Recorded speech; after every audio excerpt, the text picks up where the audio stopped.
Fernando Menendez is a senior fellow for strategic initiatives at the Center for a Secure Free Society. He joins me now to discuss Cuba-U.S. relations. So, Michael said it there is some cooperation. No one has expelled any diplomats just yet. But really, what does this do to the relationship between these two countries? Well, it creates a tremendous amount of tension.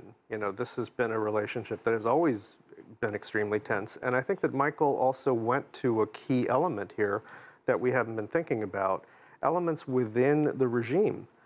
Nothing happens in Cuba without the security apparatus knowing about it. That's just a given.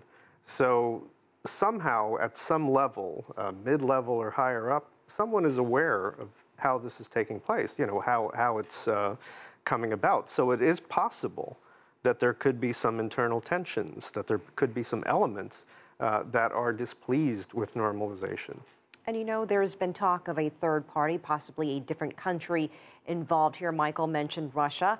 Others are saying perhaps Venezuela, but authorities haven't been able to find anything yet. Why has it been so difficult in the world that we live in now, where you can do almost anything on your phone and all the other technology that's out there? Why haven't they been able to find the answer? Because, as I said, essentially it is clamped down. So the security apparatus is ultimately, they're the ones who know who's involved.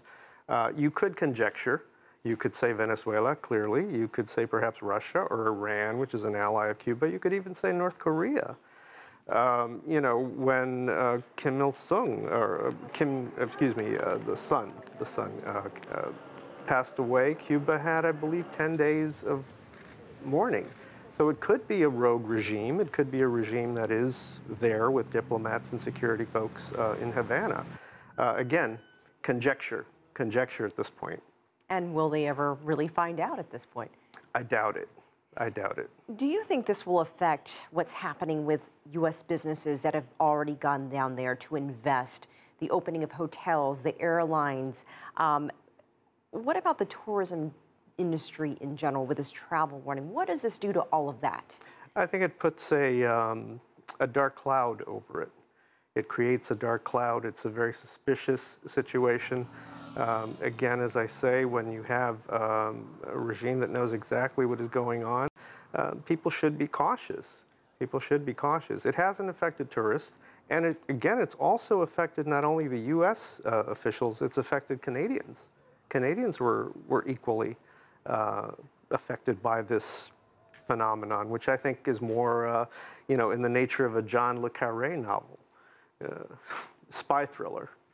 So where do both countries go from here? What happens next?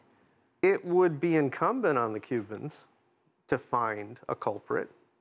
It would be incumbent on them to come forward to the United States and say, look, we found either it's a state that's here or it's a rogue element within our own apparatus. But it would be incumbent upon them, if they want to continue any kind of positive relationship with the United States, to come up with whoever these figures are.